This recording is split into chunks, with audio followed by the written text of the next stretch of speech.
right. Shabbat Shalom. My name is Yadon Yasharal. I'm Brother Yantin Yasharal. Shabbat Shalom. And the title of today's Shabbat study is Image of the Father. Image of the Father. And we know that, in Genesis, it tells us that we are created in the image of the Father and the likeness of the Father. And what the carnal mind wants to do is to place an image on the Father and say that, okay, well, if we are made in the image of the Father, us as earthly carnal beings, that means the Father looks like us. The Father's black, or, he's a strong man, or he's got locks or gray hair, or this, that, and the other. And they take certain scriptures out of the word out of context, thinking that is describing a physical image of the Father. But that would be contradictory, because it says that the Father is a spirit. A spirit is invisible. It can manifest into a host, but it's invisible. So we want to try to better understand, what does he mean by making us in his image, and what is the true image of the Father. And this is why he gets so upset, to the point where he made one of his 10 commandments not to make these graven images, not to confine him to a specific image, which is just a part of his creation. He's more than that. And this is why it's disrespectful to take something and say, this is the image of the Father. And in doing that, many err in forcing themselves to limit him to a specific design or picture, and so that they can put it in front of them and say, well, this is the Father. This is the Most High. Let me pray to this thing here, and this is going to give me the result that I want, instead of truly seeking the image of the Father and understanding, what image are you in likeness of? The image of the Father, Yah, or are you in the image of the adversary, the devil? So we're going to explore that. We're going to first open up in Bereshit chapter 1. Genesis chapter 1. And we're going to start this at verse 14.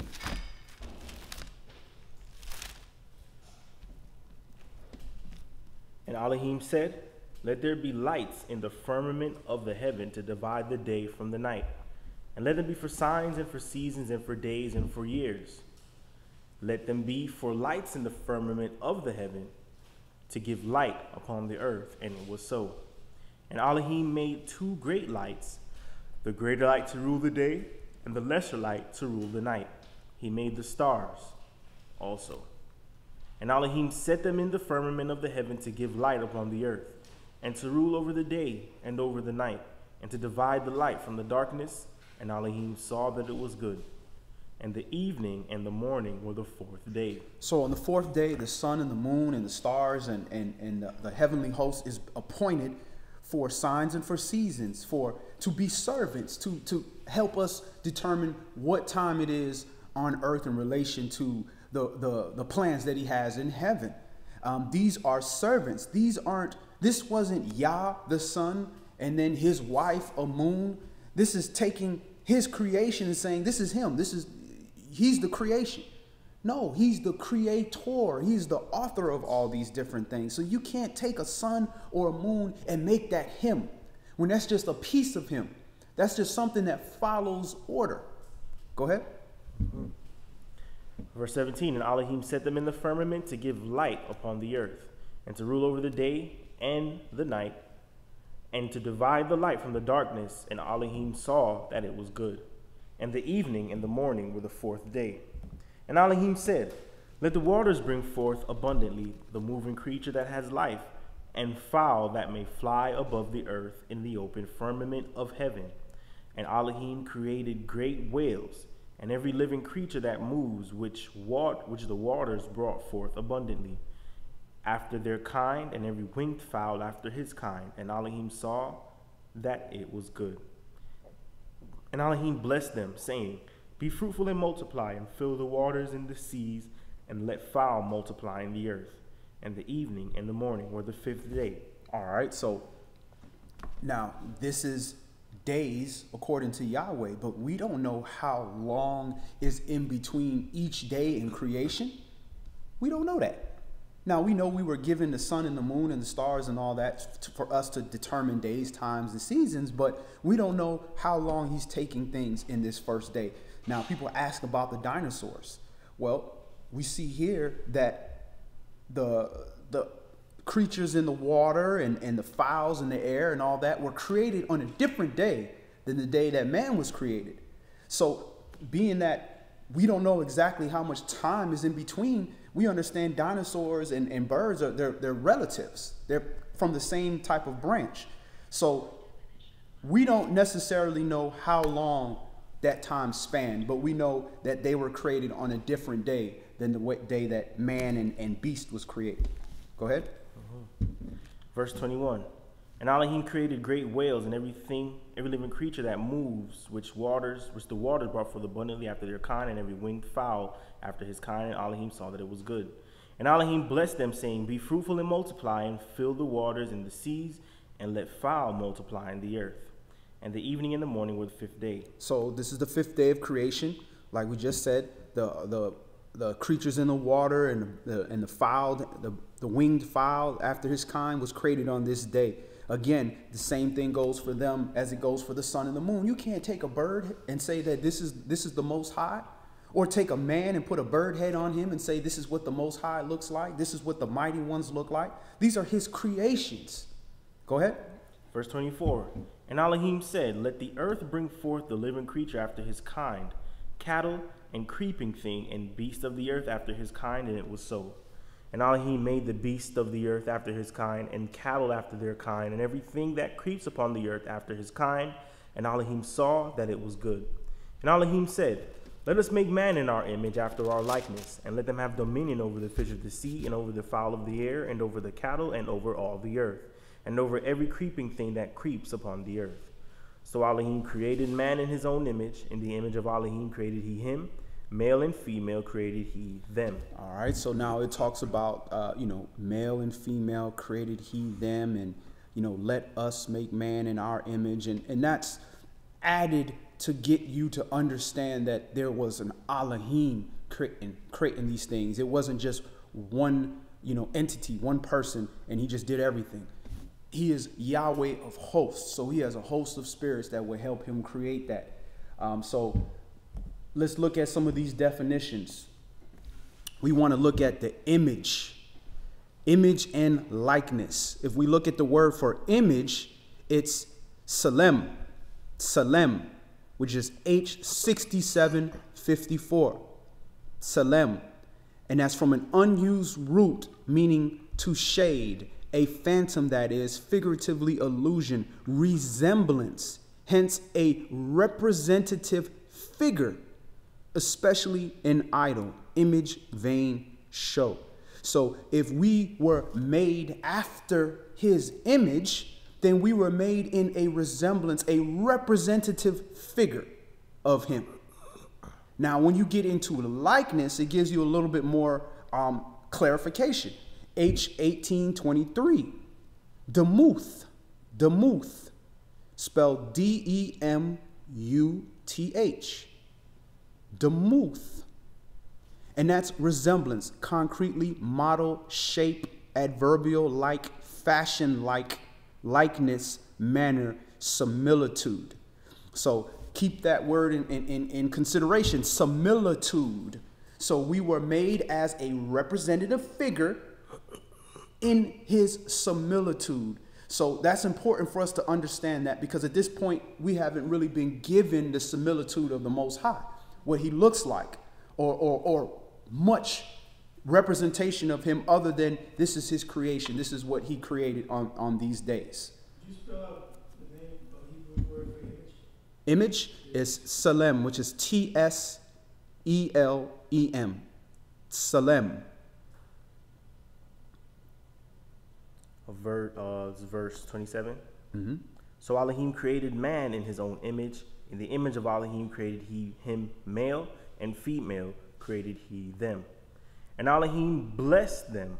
And Elohim said unto them, Be fruitful and multiply and replenish the earth and subdue it, and have dominion over the fish of the sea and over the fowl of the air and over every living thing that moves upon the earth. And Elohim said, Behold, I have given you every herb-bearing seed which is upon the face of all the earth, and every tree in the which is the fruit of a tree yielding seed. To you it shall be for meat.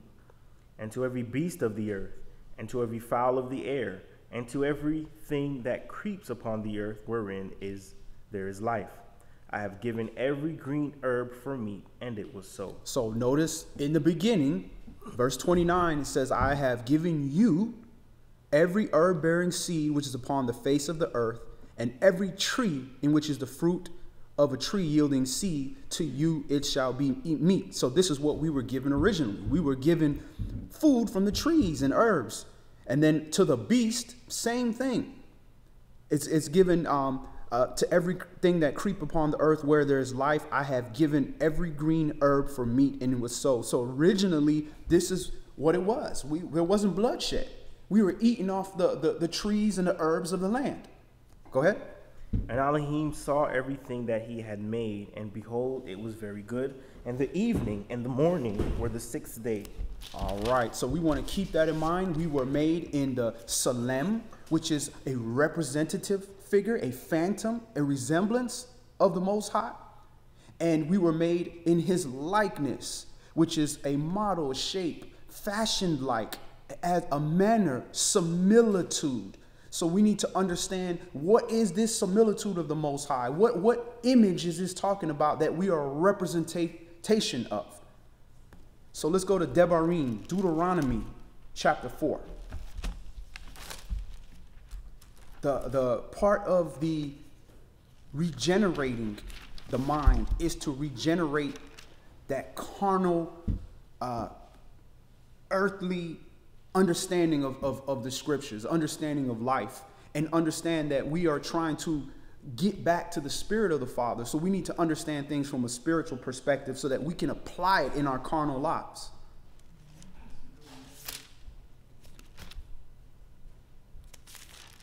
And part of that is getting that idol out of your mind, of when you see the Most High, that you picture a man. You know, the image that they have given us, you know, some old white man with a long beard, which is basically a picture of Zeus. Yes. Get that image out of your head. Now, the Mashiach, it's a different story. He was given an image purposely. He sent Israel down in the flesh for a reason. So there's an image there. But at the end of the day, we are not to worship that image of the Mashiach. We are to use it as an example. He didn't worship his image or the image of any other man. Devarim chapter 4, Deuteronomy chapter 4, and we're going to start this at verse 1. Now therefore, hearken, O Yasharal, unto the statutes and unto the judgments which I teach you, for to do them, that you may live and go in and possess the land which Yahweh Elohim of your fathers gives you. You shall not add unto the word which I command you, neither shall you diminish aught from it, that you may keep the commandments of Yahweh your Elohim, which I command you. Your eyes have seen what Yahweh did because of Baal Peor. For all the men that followed Baal Peor, Yahweh your Elohim has destroyed them from among you. But you that did cleave unto Yahweh your Elohim are alive, every one of you, this day. Behold, I have taught you statutes and judgments, even as Yahweh my Elohim commanded me that you should do so in the land where you go to possess it. Keep therefore and do them, for this is your wisdom and your understanding in the sight of the nations, which shall hear all these statutes and say, surely this great nation is a wise and understanding people. All right, so keep therefore and do them, these commandments, for this is your wisdom and your understanding in the sight of the nations. The nations aren't going to automatically say, you know, keep the Sabbath day holy. Mm-hmm. You know, it's to be hallowed. Yeah, man, that's wise. Mm-hmm. That's just great. Let me follow that. Indeed. They're not going to follow that. Now, when you keep the Sabbath day and then there's a great massive disaster and all the people that's keeping the Sabbath day okay and everybody out on the street got problems, then people say, oh, how did you know that? How did you know this was going to happen? I didn't.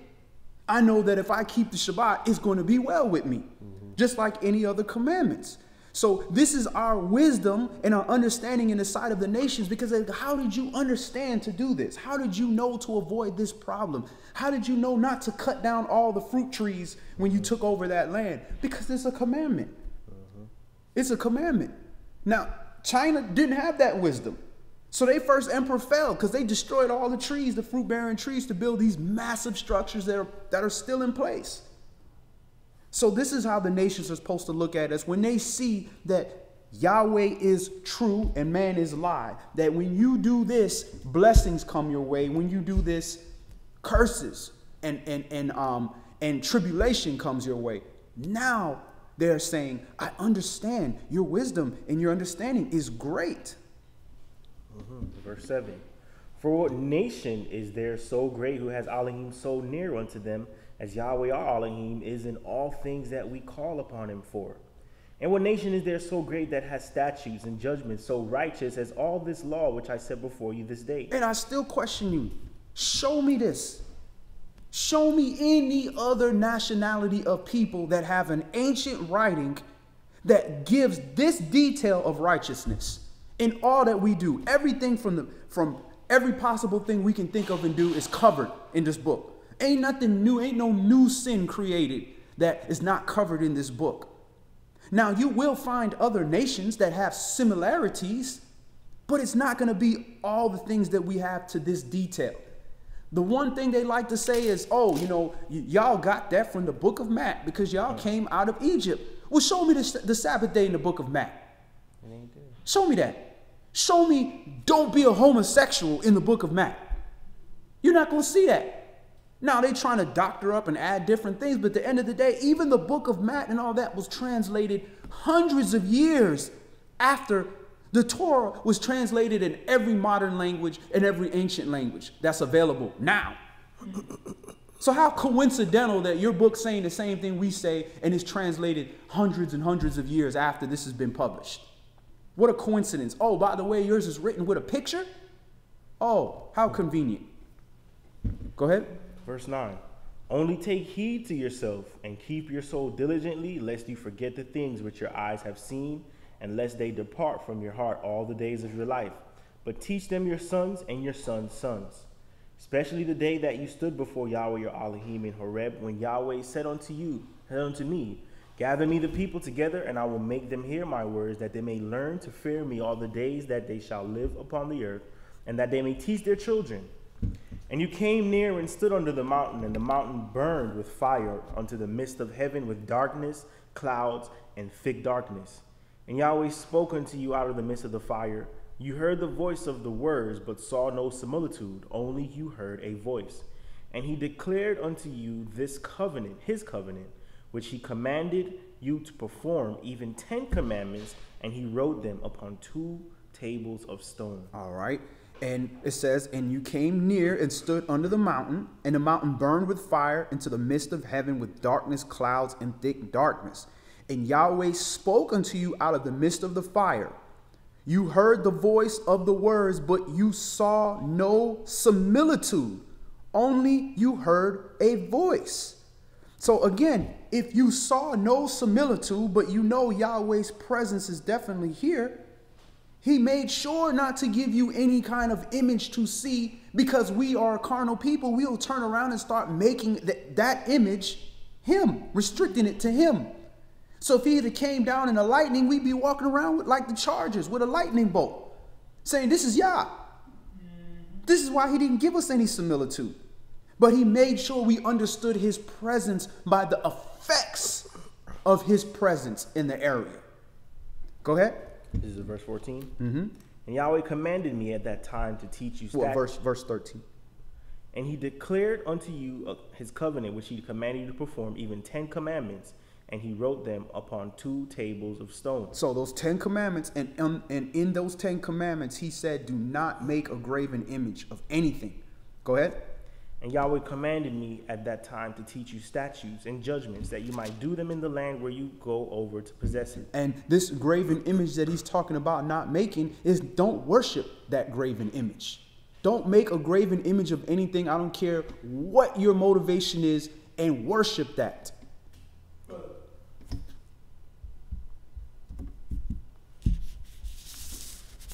And I know you probably didn't get to it. mhm.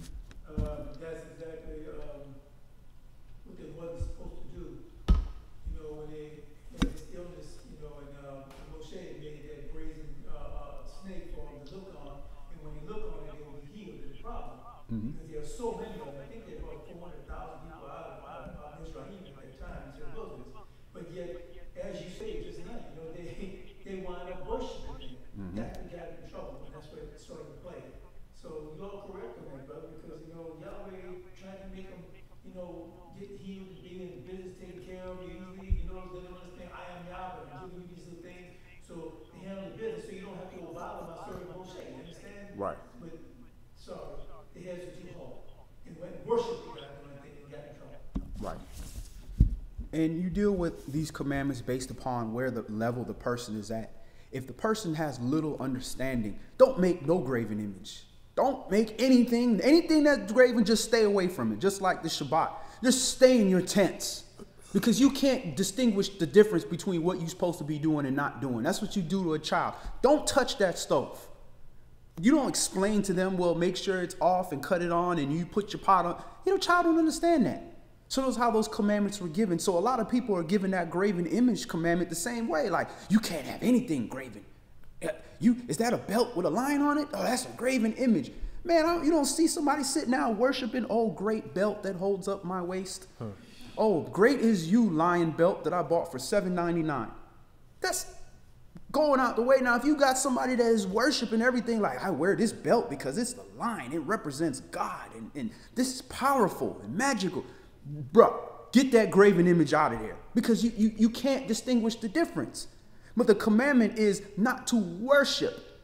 Even the high priest had graven images. He had a pomegranate, bells. That's a graven image of something in heaven above, on the earth beneath. But he wasn't worshiping his bells. He was following direct instruction on what he was supposed to be doing. So when we deal with these commandments, we have to look at what is this given for so you can properly understand what's being said. Go ahead. Verse 15. Take you therefore good heed unto yourselves, for you saw no manner of similitude on the day that Yahweh spoke unto you in Horeb out of the midst of the fire. Lest you corrupt yourselves and make you a graven image, the similitude of any figure, the likeness of male or female, the likeness of any beast that is on the earth, the likeness of any winged fowl that flies in the air, the likeness of anything that creeps on the ground, the likeness of any fish that is in the waters beneath the earth. And lest you lift up your eyes unto heaven, and when you see the sun and the moon and the stars, even all the host of heaven should be driven to worship them and serve them, which Yahweh your Elohim has divided unto all nations under the whole heaven. All right. So he understood we had a tendency to look at the beauty of the creation and start worshiping the creation over the creator. So he's saying, don't do that. It's the same thing with man. We will look at a man and see the spirit of that man coming from the Most High, and we want to worship the man because of the effects of having the spirit of Yahweh around you. And we cannot do that. The likeness of any man or any winged creature or the sun or the moon, all these things were creations. Again, we don't throw the baby out with the bathwater. Well, I can't look at that man. I can't look at that woman because, I can't have them around because that's an image. Or I can't look at the sun. And I can't look at the stars and try to determine, where we are in the year because that, that's worshiping. No, worshiping is when you go against Yahweh because of that thing. That's worship. You don't have to sit down and bow down and say, oh, Christmas tree to worship it. If it's against what Yahweh says to do, and you're listening to that thing over Yahweh, you are worshiping that thing. Go ahead. Verse 20. And Yahweh has taken you and brought you forth out of the iron furnace, even out of Mitzrayim, to be unto him a people of inheritance, as you are this day. Furthermore, Yahweh was angry with me for your sakes, and swore that I should not go over Jordan, and that I should not go in unto that good land which Yahweh your Elohim gives you for an inheritance. But I must die in this land. I must not go over Jordan, but you shall go over and possess that good land. Take heed unto yourselves, lest you forget the covenant of Yahweh your Elohim, which he made with you, and make you a graven image or the likeness of anything which Yahweh your Elohim has forbidden you. For Yahweh your Elohim is a consuming fire, even a jealous El. When you shall beget children and children's children, and you shall have remained long in the land, and shall corrupt yourselves and make a graven image or the likeness of anything, and shall do evil in the sight of Yahweh your Elohim to provoke him to anger, I call heaven and earth to witness against you this day, that you shall soon utterly perish from off the land whereunto you go over Jordan to possess it. You shall not prolong your days upon it, but shall utterly be destroyed. And Yahweh shall scatter you among the nations, and you shall be left few in number among the heathen, where Yahweh shall lead you. And there you shall serve gods, the work of men's hands, wood and stone, which neither see nor hear nor eat nor smell. All right, so we'll be scattered among the nations and be left few in number among the heathen. So when you look at this word, the captivity that we're in right now, we are the minority amongst these Euro-Gentiles that are in this country. We're the minority. We're like 15%, I think, 14 or 15%. We're a low percentage, but when you look in the word, melanin people are the majority. The people without melanin are the minority in the world, but because they have dominated a lot of these areas, they try to make you feel like you the minority. We house more of us in prison. 7% of us in prison. And it talks about you shall serve God's work of men's hands, wood and stone. You have the wood is that cross. The cross that, even the symbol of the cross doesn't even belong to Christianity. It goes back to Mithraism, and it goes back into Egypt with the Ankh. That's right. And then of stone, that Dome of the Rock, this religion of Islam that was created by the Catholic Church. Literally, it's only a few hundred years old. These are the dominant religions that are dominating our people in the earth right now. It's Christianity and Islam is dominating us. And these are new religions, a few hundred years old. And this was prophesied thousands of years ago. Go ahead. Verse 28. And there you shall serve gods, the work of men's hands, wood and stone, which neither see nor hear nor eat nor smell. But if from there you shall seek Yahweh your Elohim, you shall find him, if you seek him with all your heart and with all your soul. When you are in tribulation and all these things are come upon you, even in the latter days, if you turn to Yahweh your Elohim, and shall be obedient unto his voice, for Yahweh your Elohim is a merciful all, he will not forsake you, neither destroy you, nor forget the covenant of your fathers, which he swore unto them. All right, so we're getting a description of the Most High. This is something that you can't see. You can only see the action of it and the results of it. So now we're getting into the image of the Father. He is merciful. He will not forsake you nor destroy you or forget his promise that he made with your fathers. This is his image. This is what we're made in the likeness of. This is what we're supposed to do, not forget the covenant of our fathers. Be merciful to those that have repented and turned around and realized the error in their ways after they have received tribulation for their own deeds.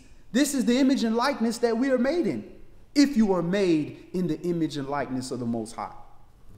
Go ahead. Verse 17. No. Oh, no, I'm verse on this side. 32. Verse 32, yeah. For ask now of the days that are past, which were before you, since the day that Elohim created man upon the earth, and ask from the one side of heaven unto the other, whether there has been any such thing as this great thing is, or has been heard like it. Did ever people hear the voice of Elohim speaking out of the midst of the fire, as you have heard and live? Or has Elohim essayed to go and take him a nation from the midst of another nation by temptations, by signs, and by wonders, and by war, and by a mighty hand, and by a stretched out arm, and by great terrors, according to all that Yahweh your Elohim did for you in Mitzrayim before your eyes? Unto you it was showed that you might know that Yahweh, he is Elohim. There is none else beside him. Out of heaven he made you to hear his voice, that he might instruct you. And upon earth he showed you his great fire, that you heard his words out of the midst of the fire. And because he loved your fathers, therefore he chose their seed after them, and brought you out in his sight with his mighty power out of Mitzrayim. to drive out nations from before you, greater and mightier than you are, to bring you in, to give you their land for an inheritance as it is this day. Know therefore this day, and consider it in your heart, that Yahweh, he is Elohim, in heaven above, and upon the earth beneath there is none else. You shall keep therefore his statutes and his commandments, which I command you this day, that it may go well with you and with your children after you, and that you may prolong your days upon the earth, which Yahweh your Elohim gives you forever. Then Moshe severed 3 cities on this side of Jordan toward the sun rising, that the slayer might flee there, which should kill his neighbor unaware, and hated him not in times past, and that fleeing unto one of these cities he might live. All right, we'll stop there. It talks about the cities of refuge.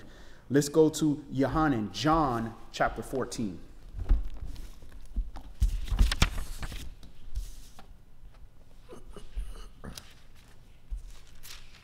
So now we see the Talmudim, the disciples that are walking with Yeshua, that are still not truly understanding the image of the Father. And they're asking him, like, show me the Father. Show him to us. What does he look like? Does he look like you? Still, there's a lack of understanding. And these are people that walk with the Holy Spirit, walk with the Word, walk with Israel himself. And they're still lacking some understanding. So some of the things that we're grasping and we're understanding now are things that even the disciples didn't grasp. So it's a blessing that we have the benefit of all their mistakes and all the things that they've done right and all this history laid out before us for us to be able to find our way back home.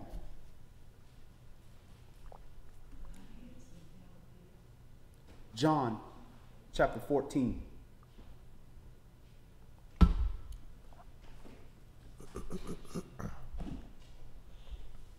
John, Yohanan, chapter 14 and verse 1.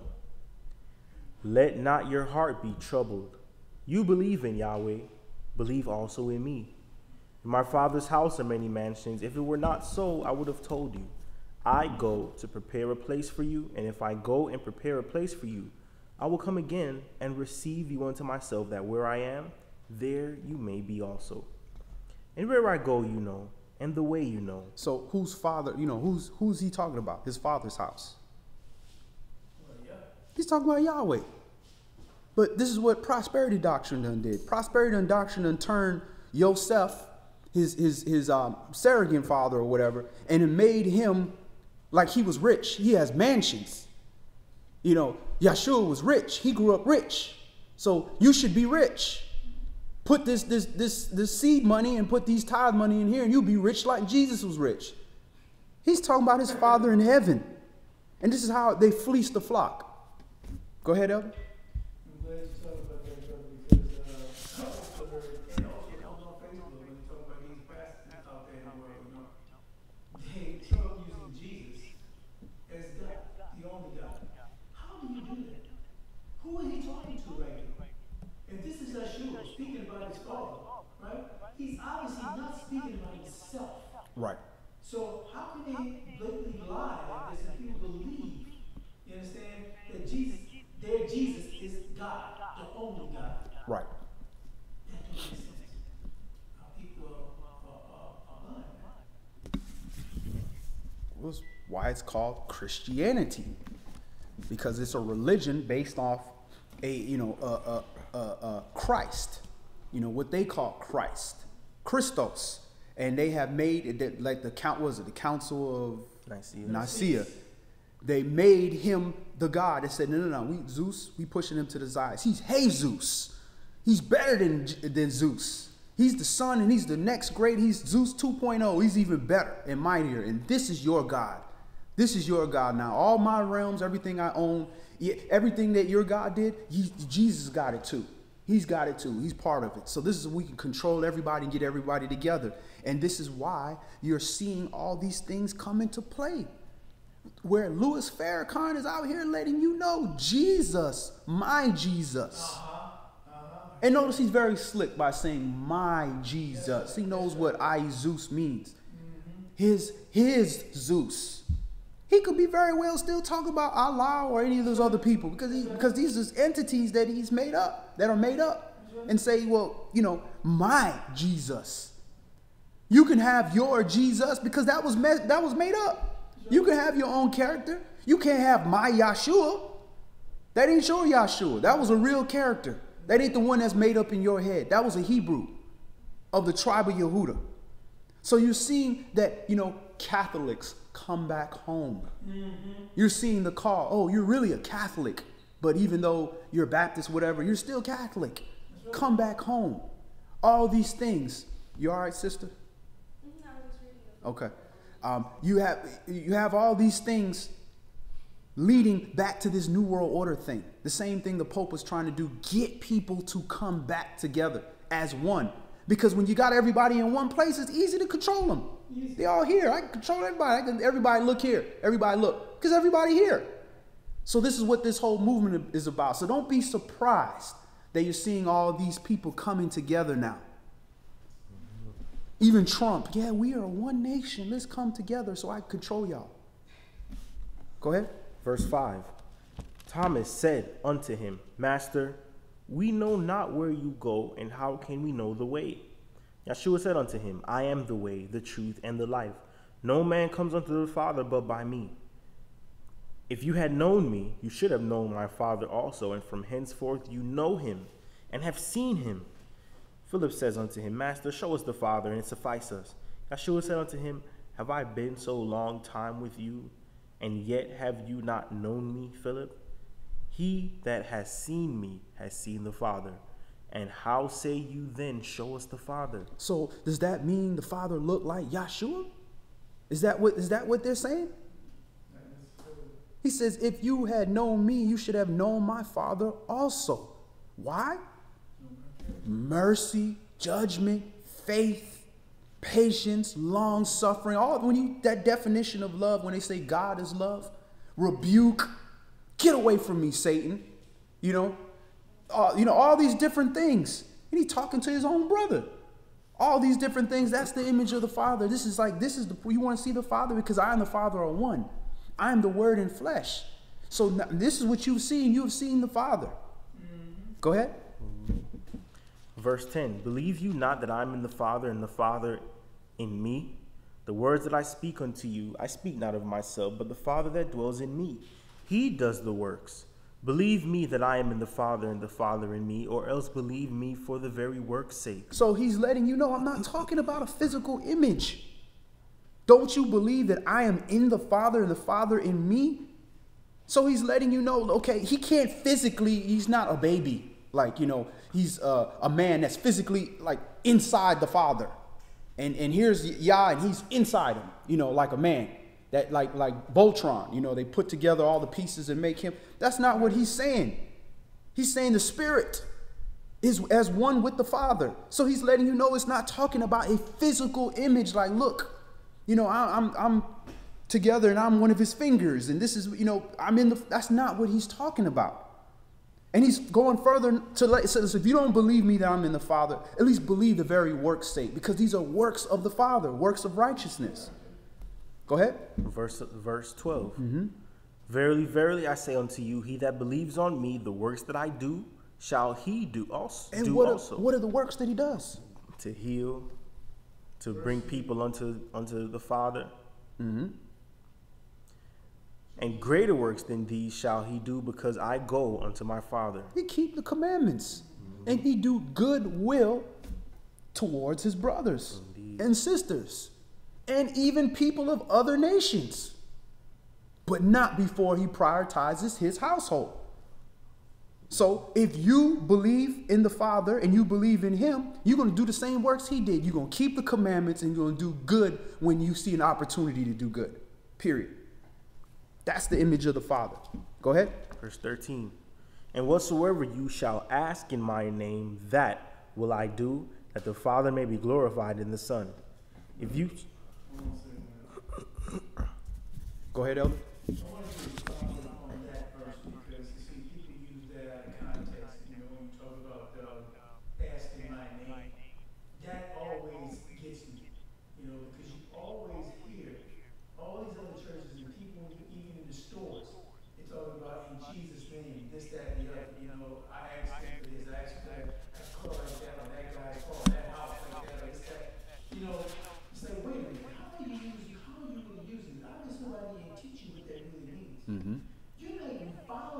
the works of the Messiah. Mm-hmm. You're not following the works of the Father. Right. No commandments, no holy days, nothing. Yet you got to be baptized in Yeshua's name, but yet all you want to do is get material things. Mm-hmm. You know, and that's what the lie is being told to them. Don't worry about this. If you follow Jesus, if you love Jesus, then he'll give you all these other things. They forget who was trying to offer the world all gold, jewels, power, kingdoms. Exactly. You understand? When Satan came and tempted him in the wilderness when he was at a weakened state in the flesh. Mm-hmm. You know, that's what they don't understand. Satan can bless too, mightily, but they don't get that. Right. Well, because there's a different entity that was created in Christianity. There was a character that's made up that is different from the character or Shem of Yahweh and the Shem of Yahshua HaMashiach. So they're getting confused with what they've been presented. And the devil used that for bad. He tried to use that to destroy, but Yahweh gonna use that to good, because we all came from that. Jesus Christ and Christianity. We all came from that same, and that's how we knew that there was a son and that there was a father, and that brought us closer to the truth. But once we get closer to the truth and we examine and say, wait a minute, you tried to kill me with this, but this is actually can be used. Then we got to shed away the negative part and the lie aspect of it, and take and say, okay, well, I appreciate that I came through that, but now that I know better, I do better. Thank you. But you can't persecute somebody that's not at that level yet. But what you do is you expose them to the truth, and you say, hey, do a little research. Look at this name. Look at this character. What you have been told about this character that truly did exist, does it match what was written about this character and what this character physically did? Does it match? And when you see that certain things don't match, then you start shedding those things that don't match and holding on to those things that did match. Because whereas they were trying to use it to control us as slaves, it was one of the very things that kept us from not being swept away into Hinduism, into Islam, and into all these other religions that could have been the major religion, which is keeping us way, way further away from the Mashiach in Christ.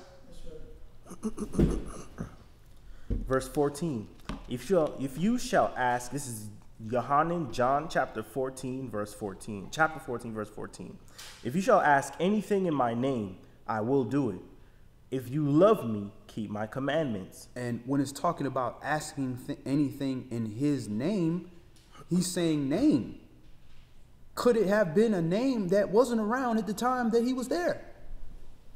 So you just asking, you just randomly going to assign a name to him that wasn't around? So obviously that wasn't the name that he was saying. We want to keep that in consideration. If the name wasn't important, then why would he say, ask it in my name? Go ahead. Verse 16. And I will pray. Read verse 15 one more time. If you love me, keep my commandments. And I will pray the Father, and he shall give you another comforter, that he may abide with you forever, even the Spirit of truth, whom the world cannot receive, because it sees him not, neither knows him. But you know him, for he dwells with you and shall be in you. So the world cannot see the image of Yah. They can't see it. They can't see the image of the Son. They can't understand that. So when it's talking about, if you love me, keep my commandments, he said, then I will give you another comforter. So you got to keep the commandments first. Then he gives you that other comforter, and then he further tells you what the comforter is, the Spirit of truth. I'm going to allow you to see the image of the Father, the Spirit of truth. If you keep my commandments, then I will send these things to you. The world does not keep the commandments, thus why they cannot see the image of Yah. And they have to create something to know that he's there, to believe that he's there. Because they're not keeping the commandments, because they do not love the word, do not love Yah, and do not love the Mashiach in the way that we were prescribed to love him. Does that mean that they don't want to love him? They may want to do that, but don't understand how, or not strong enough to do how. And that's why we are not to judge people. We're to lead them, show them, rebuke. Rebuke is love. All these different things, but we're not supposed to cast them in the lake of fire already before it's time. Verse 18, I will not leave you comfortless, I will come to you. Verse 19, yet a little while, and the world sees me no more, but you see me, because I live, you shall live also. At that day you shall know that I am in my Father, and you in me, and I in you. He that has my commandments and keeps them, he it is that loves me. And he that loves me shall be loved of my Father, and I will love him and will manifest myself to him. I will show you my image. I will allow you to see me, see something that's invisible. I will allow you to see that. How? Because once you start doing the deeds of the Son, which are the instructions of the Father, then you will see the results of that. You will see the blessings that come, and you will see that only man cannot give me this blessing. This is a blessing that came from above. Man will try to give the blessing of life. I have several friends that are trying to have children. Trying. They're my age. Trying to have children. Good brothers. They can't. I had one brother I just talked to him. He spent over $100,000 trying to have a child. Man cannot give that to you. The Father has to give that to you. Man can do works to hope in that works, but Yah has to give you that blessing. So when people start to see the blessings that come upon the children of Yahshua, they start to understand, wait a minute, these are commandment keepers. Look at these blessings. The same thing is happening to this person is happening to this person, but it's different with this person. This person is understanding and seeing the image of the Father. We're still forced to look at graven images and following the wide path that everybody else is doing. Go ahead, brother. Verse 20. At that day you shall know that I am in my Father, and you in me, and I in you. He that has my commandments and keeps them, he it is that loves me. And he that loves me shall be loved of my Father, and I will love him, and will manifest myself to him. Yehudis said unto him, not Iscariot, Master, how is it that you will manifest yourself unto us and not unto the world? Yahshua answered and said unto him, if a man love me, he will keep my words, and my Father will love him, and will come unto him, and make our abode with him. He that loves me not keeps not my sayings, and the word which you hear is not mine, but the Father's which sent me. So he will manifest himself to those that love his Father, which keep the commandments. So this is again him further saying they can't see me. You can't see me. They can't see me. They can't see the Father, but you'll see because you believe, you trust, you keep these commandments. Go ahead. Verse 25, these things have I spoken unto you, being yet present with you. But the Comforter, which is the Ruach Kodesh, the Holy Spirit, whom the Father will send in my name, he shall teach you all things, and bring all things to your remembrance, whatsoever I have said unto you. Peace I leave with you, and my peace I give unto you. Not as the world gives, give I unto you. Let not your heart be troubled, neither let it be afraid. All right. So this peace that he gives to you is not the peace of the world. The world sees peace when they see things. They see safety. They see the police, behind them. The general white public. You even have that video right here in Georgia where the cop told the lady, hey, look, we only kill black folks. You ain't got to worry. You're straight. You got peace. This is a real video here, right here in Atlanta. And it's crazy. That's how their peace is. Oh, we got the police. They're here to protect and serve us. We have peace as I see the Father, because I see righteousness. I see my commandments. I see the blessings. I've seen how he has brought me through the fire in the past. I see all those things. I see that he is here with me because I still have these commandments going on in me. I still know right from wrong, and I still have the strength and ability to do right from wrong. One of the things goes along with that, fellas. When he was talking about this, now you should know from the Father, if you abide in me, he abides in you. And the problem is that people don't understand that because they haven't witnessed the Holy Spirit in their life. They haven't made a decision yet to follow Yahweh's commandments, to do his recipe. And that's the problem. That is what all these churches are keeping away from the people that are sitting in the churches. They're not teaching the truth, so they don't understand the correct purpose, how to represent yourself before Yahweh. to do his will because they don't know how to touch it. They don't know how to reach it. So they believe in the lie that what the pastors tell them that Yahweh loves you. You know, well, Yahweh is love, but he's also wrath. He's also righteous. And he's not going to go against his word, and that's what they're not really teaching. Yahweh is truth. So they have to do what Yahweh said do, and they will walk in his love. I mean, why would Yeshua, the Son of the Most High, tell you if you follow his Father, then you'll be loved? They tell you, if you follow the commandments, you'll be loved.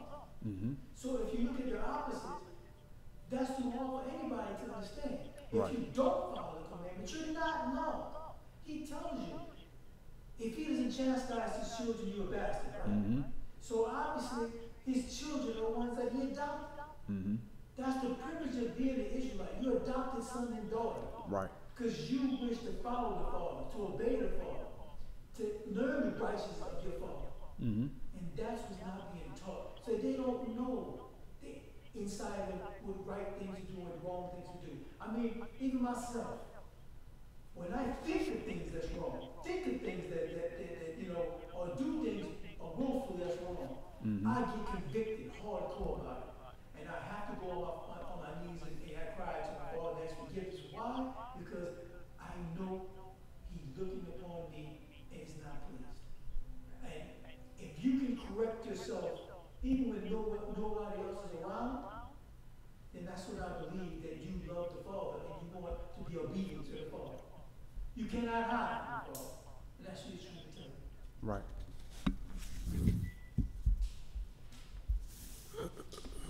Go ahead, brother.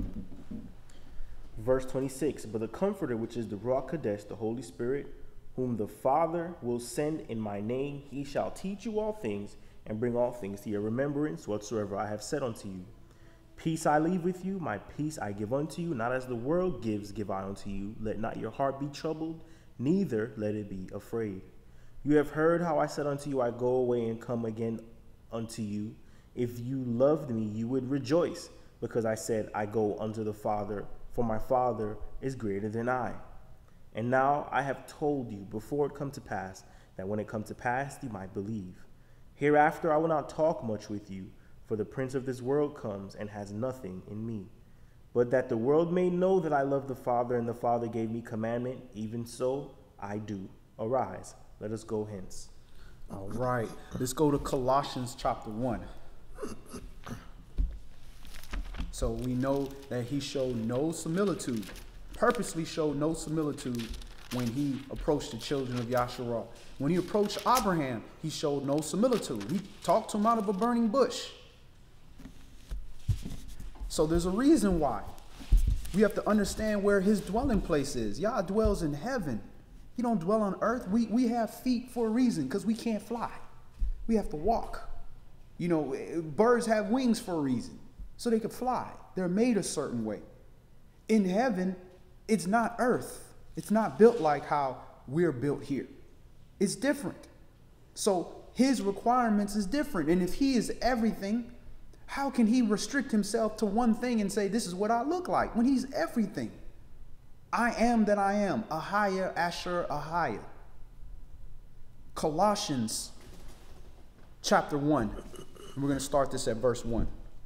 Saul, an apostle of Yahshua Mashiach, by the will of Yahweh, and Timotheus, our brother, to the saints and faithful brethren in Mashiach which are at Colossus, grace be unto you and peace from Yahweh our Father and the Master Yahshua Mashiach. We give thanks to Yahweh and the Father of our Master Yahshua Mashiach, praying always for you.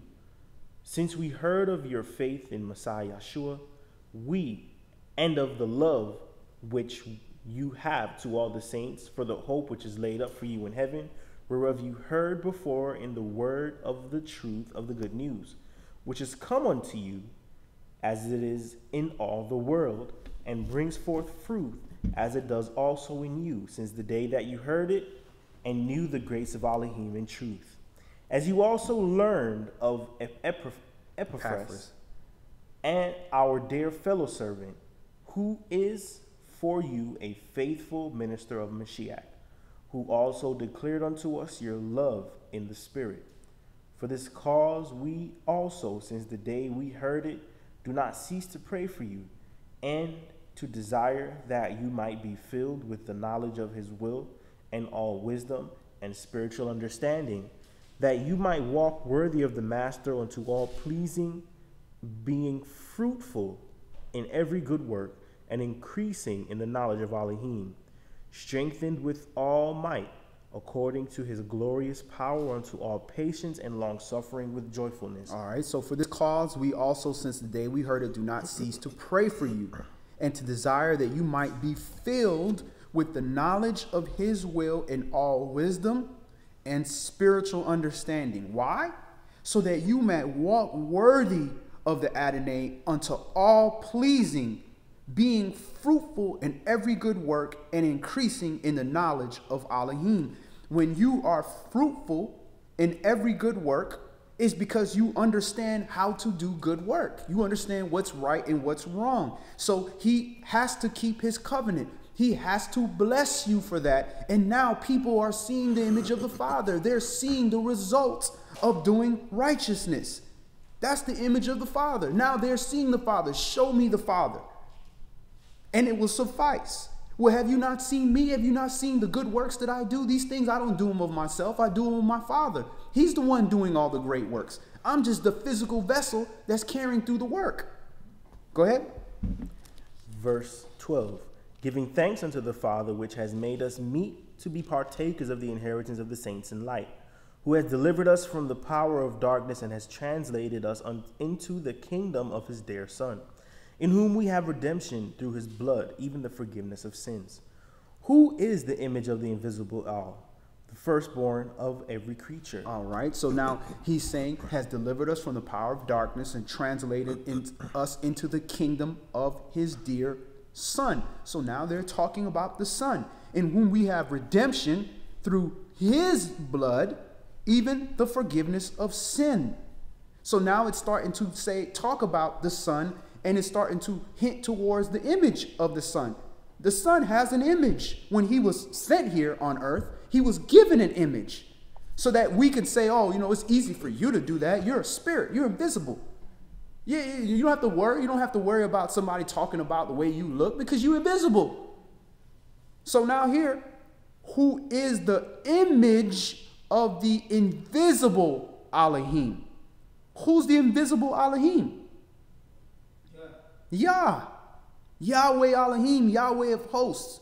That's the invisible Elohim. But the firstborn of every creature was given an image when he was sent here on earth. But he wasn't given an image when he was in heaven. He didn't need that. He was a spirit just like his Father. Go ahead. Verse 16. For by him were all things created that are in heaven and that are in earth, visible and invisible, whether they be thrones or dominions or principalities or powers. All things were created by him and for him. And he is before all things, and by him all things consist. All right, so now it's giving more information about who that was the creator. Because it's still talking about the Mashiach. It's talking about Christ here. He is the image of the invisible El, the firstborn of every creature. For by him, the Messiah, were all things created that are in heaven, that are in earth, visible and invisible, whether it be thrones or dominions or principalities or powers. All things were created by him and for him. All this was created for Israel, the firstborn.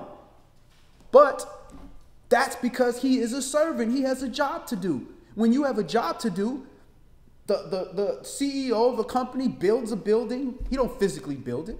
He buys and pays. The building is built. They bring in the materials. They buy the goods to sell. They get the marketing and promotions. They do all that thing so that it could all go back to the CEO. So the CEO gets all that, gets the glory of all those different things. So Christ did the same thing here. All these things were created for him by the authority of Yah, and he physically did all the creation. But when he's done with his perfect creation, he's turning all that back to the Father. Go ahead. Verse 17. And he is before all things, and by him all things consist. And he is the head of the body, the assembly, who is the beginning, the firstborn from the dead, that in all things he might have the preeminence.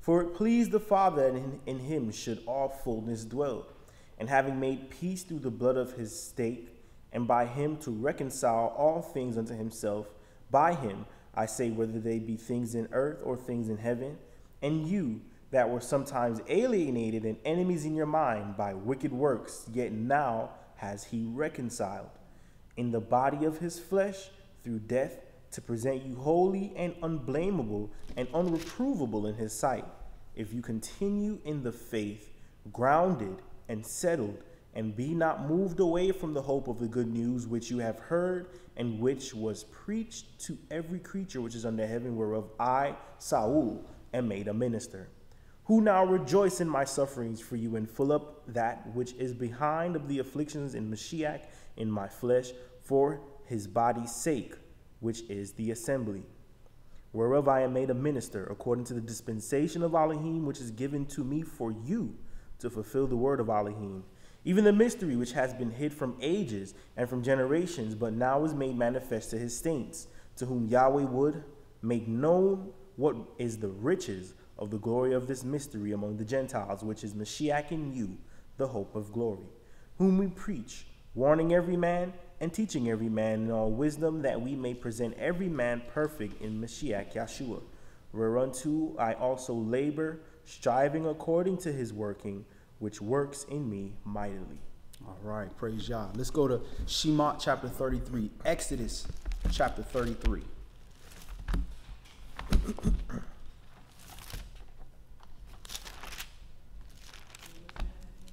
Exodus, Shemot chapter 33. And one thing that our people understood is, when the presence of Yahweh was there, it was to be feared. You weren't to look upon him.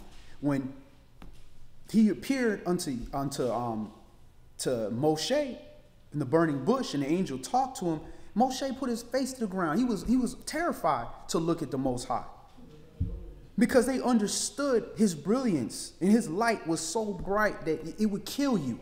You couldn't take that kind of image to physically see when he manifests his image into how he chooses to manifest. It's too bright. It's too much. To the point when Moshe would go see the Father and would come back, his face would glow.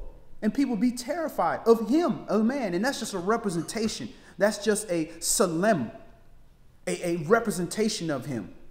That's just his demuth, his likeness. That's not him completely. So imagine when him completely is here, it's too much. You can't take it. And he was letting Moshe understand this concept here in Exodus chapter 33.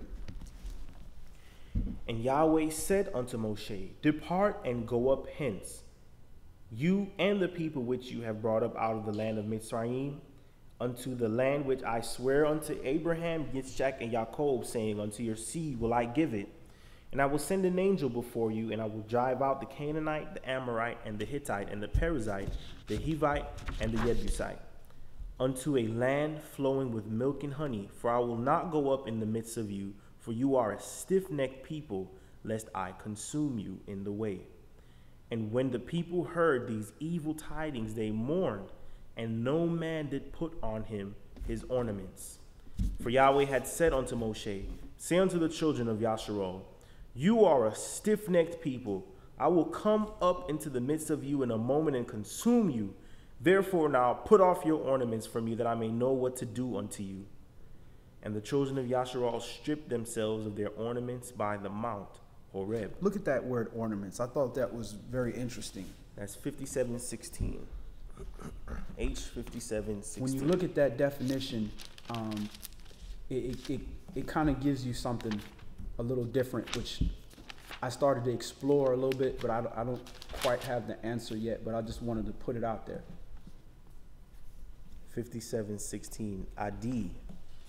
Adi, from Adah, in the sense of trappings, finery, generally an outfit, specifically a headstall, excellent mouth ornament.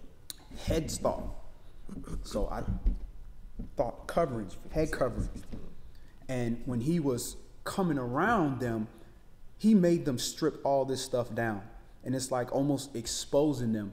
And I just thought, with the priest. There's some kind of connection there, to the point that when he made his presence, he had them remove their head coverings.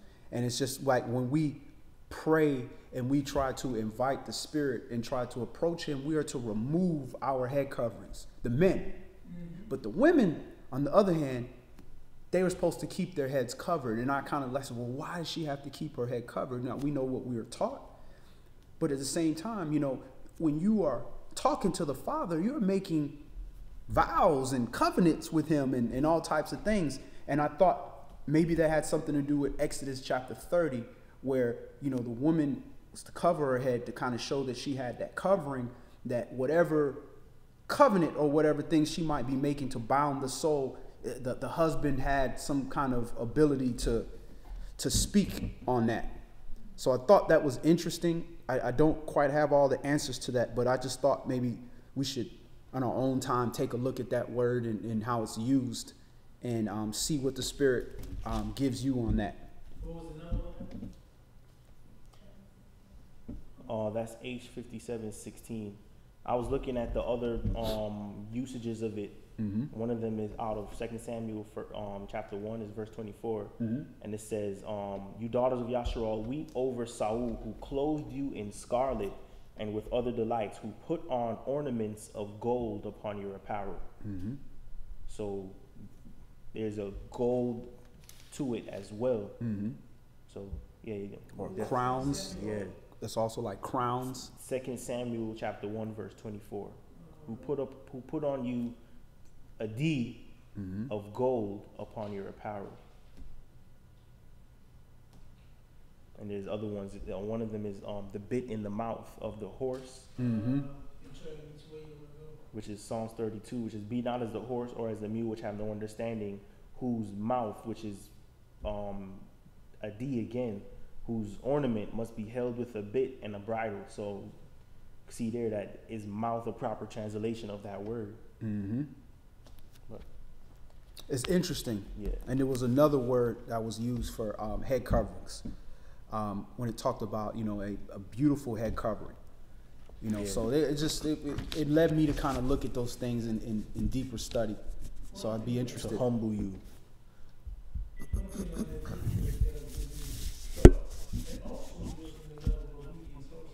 Mm-hmm. Either you're going to obey or you will be made to obey. Because if he has the deed, which he's talking about, you know, bridle in the horse's mouth, the horse obedience is subjugated when he is made to obey. Mm-hmm. And then later on, he understands immediately when there's the slightest tug on the bridle, the bit in his mouth. You know, but we, you know, like he said in this verse, in the same verse, stiff-necked, hard-headed people, you know, that since we're hard-headed, also do we have to be made to follow Yahweh's laws? Right. You know, why, when are we going to get to the point where we will follow and worship Yahweh with an open and whole heart, wanting to, without being hard prompted to do it? You know, I think that also goes when he changes our heart. You know, later on in Scripture, we saw when he will give us a new heart. Mm-hmm. You know, because right now we have to be, how you say, coerced and how you say, chastised. Beaten into submission. Beaten into submission to do right. Yahweh's will. You know, so I think it goes along with continue what you were talking about earlier about following Yahweh's commandments. Continue to do His will, and as we practice it, it will become a part of us. Mm-hmm. We willfully want to do it. Mm-hmm. And too, brother, with that you have Exodus 28:40, mm-hmm. which is, for Aaron and his sons you shall make coats, and you shall make for them girdles and bonnets for glory and for beauty. So the mm-hmm. bonnets mm-hmm. was part of the ensemble mm-hmm. for the beauty. So I guess when Yah wants you humble, like take it off. So that mm-hmm. can definitely be precepted. Glory and beauty, exactly. We are at verse grace. Basically, we're still at 5. Verse 5, okay. We're going to 6. And the children of Yasharal stripped themselves of their ornaments by the Mount Oreb. And Moshe took the tabernacle and pitched it without the camp, afar off from the camp, and called it the tabernacle of the congregation. And it came to pass that every one which sought Yahweh went out unto the tabernacle of the congregation, which was without the camp. And it came to pass when Moshe went out unto the tabernacle, that the people rose up and stood every man at his tent door, and looked after Moshe until he was gone into the tabernacle. And it came to pass, as Moshe entered into the tabernacle, the cloudy pillar descended and stood at the door of the tabernacle, and Yahweh talked with Moshe. And all the people saw the cloudy pillar stand at the tabernacle door, and all the people rose up and worshipped, every man in his tent door. What's interesting was not last night, or was it the night before last? My brother, he was coming home from work real late, and I was outside, and we just looked up at the sky, and the moon, you know, was shining, and you could see the cloud, and the clouds were passing, and I was like, man, that cloud looked weird. It looked like it was so close. and you could see the far off clouds, and then you could see the close cloud. It looked like a fog. It looked like a fog, like a mist. You know, and the way it was passing, and it just looked like I could like literally just jump up there and grab it. It was so close, but it was further away where I knew it was further away. And it just brought me, just reading that just brought me to like, man, that's probably what that looked like. When you see like, those are clouds, but this is a different cloud. This is the glory cloud. This is a different cloud right here. Even downtown, we were in downtown, and Chanel was looking up at the buildings, and then she was like, why does it look like that? I was like, what? She was like, because it was like cloudy that day. And he was like, it looks like Judgment Day or something, or like the world's about to end. I was like Gotham City or something, because like a lot of the buildings were covered by a very low hanging foggy clouds. And there was, I seen a video over Legoland. There was a circular gray, like when you smoke a cigar and you blow a circle or whatever. It was a black one just floating in the air in the video. You know, video is sketchy because people can edit videos. But I was like, if that's real, I ain't never seen no cloud like that. Where is Legoland? What state? That's I don't know. It said Legoland. I know we have a Legoland here, so I don't know if it was here downtown or it was another place. But people were just up looking at it, and they were videotaping it, and I was like, man, strange things we're seeing in the heavens nowadays. Verse 11. And Yahweh spoke unto Moshe face to face as a man speaks unto his friend, and he turned again into the camp, but his servant Yahshua the son of Nun, a young man, departed not out of the tabernacle. All right, so again, Yahweh spoke unto Moshe face to face. Now let's look at that word face in Hebrew, which is very interesting. That's H6440. Paneum, which is the plural. Anytime you have the im, that's plural. And that's H6440. Paneum, spelled P-A-N-I-Y-M. Paneum. And that's plural, but always used as a singular of an unused noun. Pani, from the face, as the part that turned, used in a great variety of applications, literally and figuratively, as preposition before, except, against, anger, battle, because of, beseech, continence, face, favor, fear of, forefront, from, front, heaviness, himself, honorable, impudent, meet, more than, mouth of, off, time, open, out, over, against, partial, person, please, presence, prospect, was purposed by reason of, regard, right, forth, serve. Showbread, sight, state, straight, street. So there's a broad definition. But when you look at paneum, it's also the derivative of pineal, for the pineal gland. So when you're talking about face to face, we know that he didn't talk literally face to face with Yahweh, because no man has seen the face of Yahweh. But when he's talking about paneal, paneum, he's talking about a face that Yahweh could give you, which is an invisible face. So the pineal gland is said to be your spiritual antenna, which is calcified by the fluoride and the pollutants that we eat. So obviously his pineal gland was allowed to receive that message differently than everybody else was. So when we talk about going to a spirituality and changing the way we eat, we're trying to decalcify our pineal gland, which allows us to speak to Yahweh with our spirituality in a more face-to-face type thing, rather than, having to read it through a book or look at something happening. It's a connection that we have. So I thought that was very interesting that they named that gland the pineal gland, which is coming out of the Hebrew word pani. Verse 12. And Moshe said unto Yahweh, see, you say unto me, bring up this people, and you have not let me know who you will send with me. Yet you said, I know you by name, and you have found grace in my sight. Now, therefore, I pray you, if I have found grace in your sight, show me now your way, that I may know you, that I may find grace in your sight, and consider that this nation is your people. And he said, my presence shall go with you, and I will give you rest.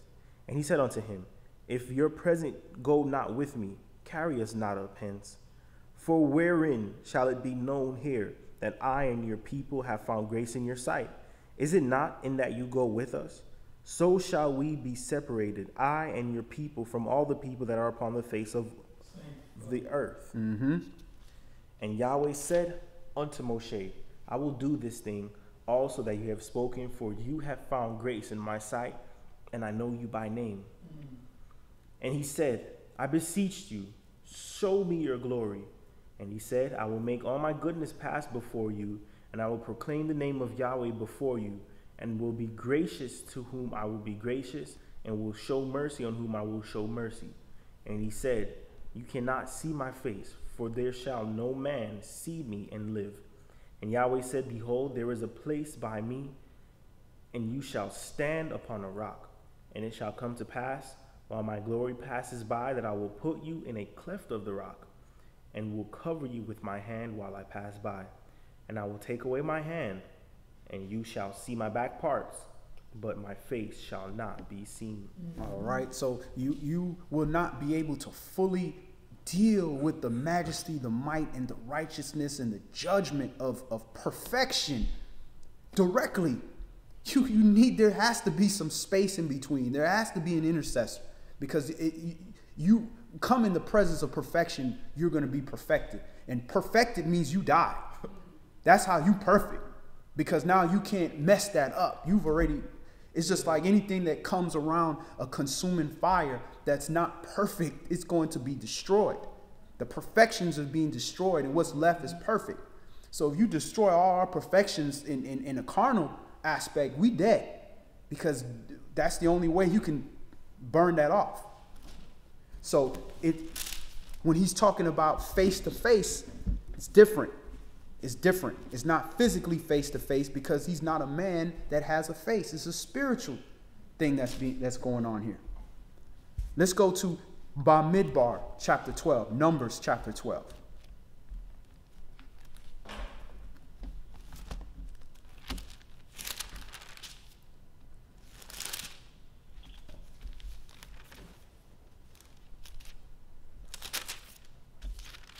So there was something about Moshe that allowed Yahweh to talk to him face to face in some extent. Not fully in his glory, but different than all other men. Because he was separated and saying, listen, this prophet here is different. I talk to him like a friend. Everybody else I talk to in a vision or a dream. I know you by name. Exactly. Numbers. Why? Because you're named after me. So I know you. You alone of all the people of the earth have I known. By Midbar, chapter 12. Numbers, chapter 12, verse 1. And Miriam and Aaron's.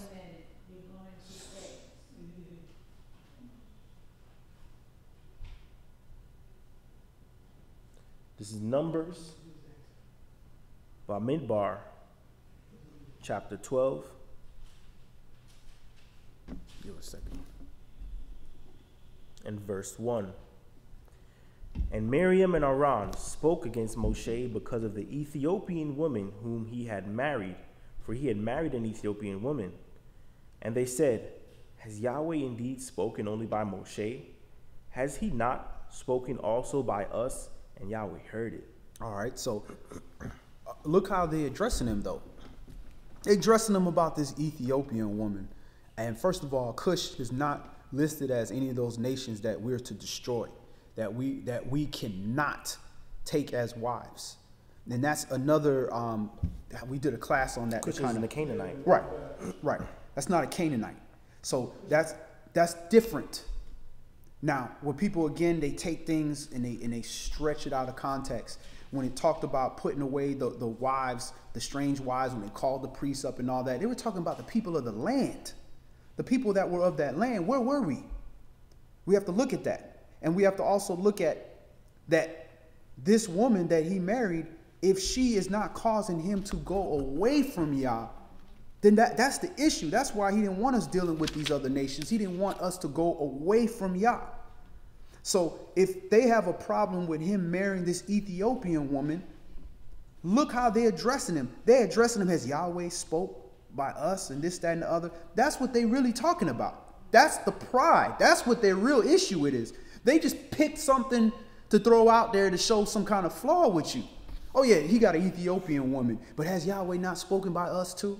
That's what you really want to talk about.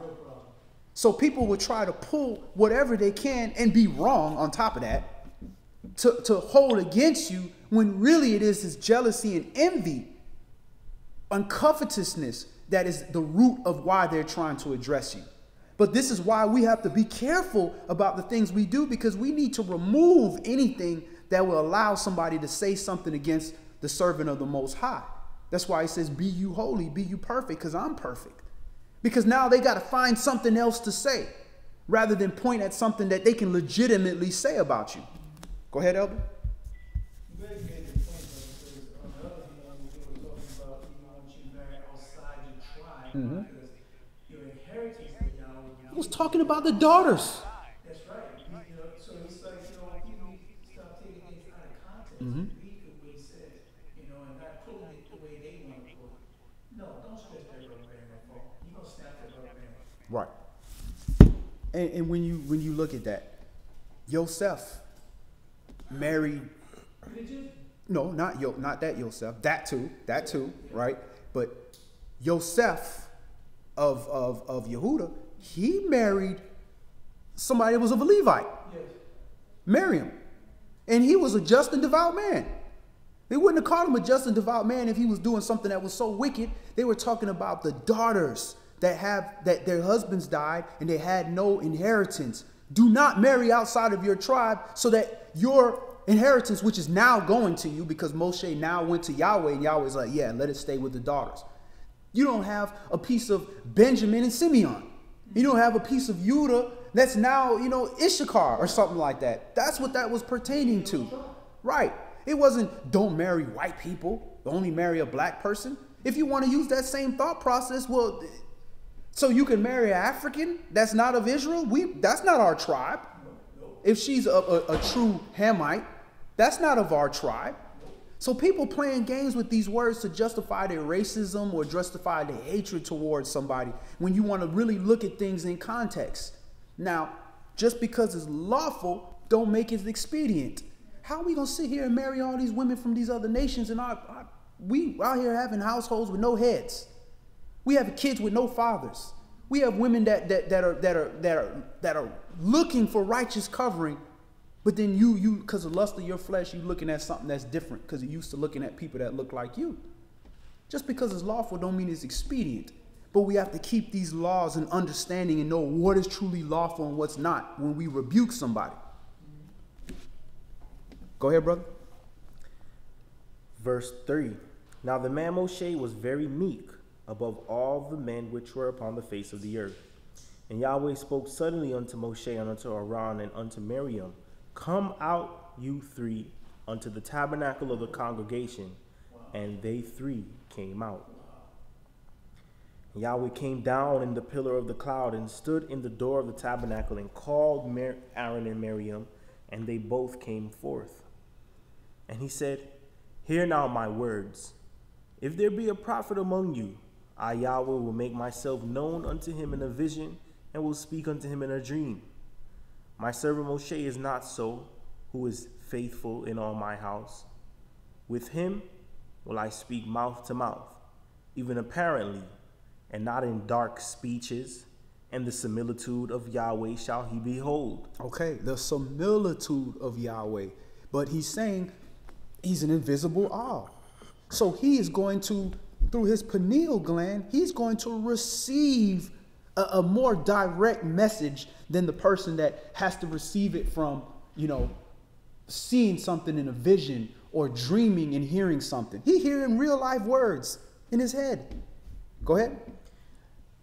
With him will I speak mouth to mouth, even apparently, and not in dark speeches, and the similitude of Yahweh shall he behold. Why then were you not afraid to speak against my servant Moshe? And the anger of Yahweh was kindled against them, and he departed. And the cloud departed from off the tabernacle, and behold, Miriam became leprous, white as snow. And Aaron looked upon Miriam, and behold, she was leprous. Now that was a tremendous thing for a melanin person to become white as snow. Right. So how can any of these people in this book be a nation of white as snow people? It don't make any sense. That it wouldn't be any kind of punishment. Oh, you it's like if you go outside and get a tan and you come back in the house and that's like a great thing. Like, oh, you got it. You came a little bit darker. You was out in the sun. Big deal. It wouldn't be so that wouldn't be much of a miracle. Either would it be if you're a white person, you go out and you whiter. Oh, you must have been outside in a while. Oh, what a terrible thing. Brother, look at that situation right there too. Just not get off the subject. Let's get off the subject. Look what Yahweh did, even in his judgment, brother. Mm-hmm. He left the tabernacle before she turned, white as snow, because he's become unclean now, and he cannot be around anything unclean. And I look at that right quick. When Yahweh had stated what he had to say, she had to go. Yeah, boom, and then he lifted the spirit off the tabernacle, and she became white as snow. Mm-hmm. That's my judgment. He ain't playing, man. He's talking about, you're supposed to be right before him, like you talked about the pomegranate earlier. Right. We don't worship pomegranate, but the pomegranate was symbolism. If it made a soft, muffled noise against the bells, you understand? If he did wrong, any thing that's unclean, he would die in the tabernacle and get pulled out because anybody outside couldn't come into the tabernacle to get him out. Right. Get the priest out. They stopped hearing them bells. They knew it was a problem. So look at the situation there. So it shows y'all that Yahweh, he only can be around holy and clean things. Right. If you were unclean, and that was unclean in our heart, even Aaron was unclean in his heart. Mm-hmm. But she was unclean in her heart, and he made her unclean in the flesh, visualizing right. her uncleanness to all to see. But he left the building. Mm-hmm. Said, "I can't be around here. Y'all make the judgment." Right.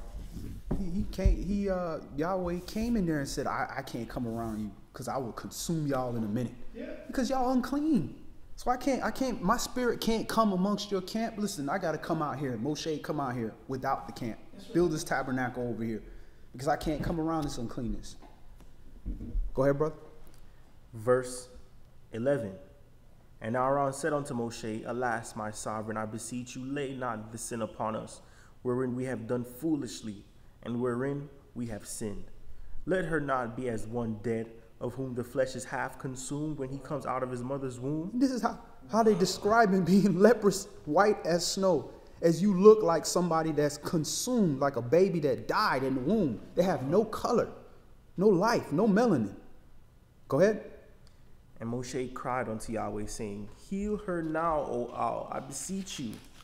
And Yahweh said unto Moshe, If her father had but spit in her face, should she not be ashamed 7 days? Wow. Let her be shut out from the camp 7 days, and after that, let her be received in again. And Miriam was shut out from the camp 7 days, and the people journeyed not till Miriam was brought in again. And afterward, the people removed from Hazeroth and pitched in the wilderness of Paran. All right, so Yahweh just let you know, I will have mercy on whom I will, have mercy on whom I won't. Now, both Aaron and Miriam spoke out. Aaron had a job. That job saved his behind. It says your works will get burnt up, but you will be saved by those works. So it means you will have to keep working all over again. If Miriam had a job, maybe both of them would have been lepers, or who knows. So the smart thing is to get you some works where you doing something for the Most High. I'm looking at the way y'all responded. You know, they were like, pray to Yah to heal her. Right. And Moshe's like, please, Yahweh, heal her. Y'all was like, no. 7 days. Revelation chapter 1. Like, just like a real father, like, no. Like a disciplinarian amongst the children of Yasharal. Take off all your ornaments. I'm going to figure out what to do with you. Like, Yah is like not playing with these folks in the wilderness at all. And that's love. And he's like he's laying the chastisement of the world on these people. Like, I'm going to show the world how to be, and y'all better get it right. I know I should be whipping up on all these heathen, but y'all going to get it. Y'all going to get this work. Is that not what you do with your firstborn? Mm-hmm. Your firstborn has to be the example to all the rest of the kids. Yeah. You know? Hey, man, listen, bro, you might not want daddy. Daddy do not play. I ain't sat down for a week last time I pulled that stuff. You know? So that's the whole job of the firstborn, but he get that glory. Firstborn riding shotgun. Daddy, can I sit in front? Nope. Your sister sit in the front. Firstborn. Now, when your sister ain't here, you the next in line. Yeah. You sit in the front. Your baby sister sit in the back, in a little baby seat. It is what it is. Revelation chapter 1. Everybody want to be the firstborn until the butt whoopings start being handed out. Yeah. The butt whoopings start getting handed out, and you know, but we equal. We did this. Nah, you did it. I'm whooping your behind. They gonna get theirs too, but you gonna get the business. You know better. I'm only 1 year older here. You had 1 year of butt whoopings to know before they came in here.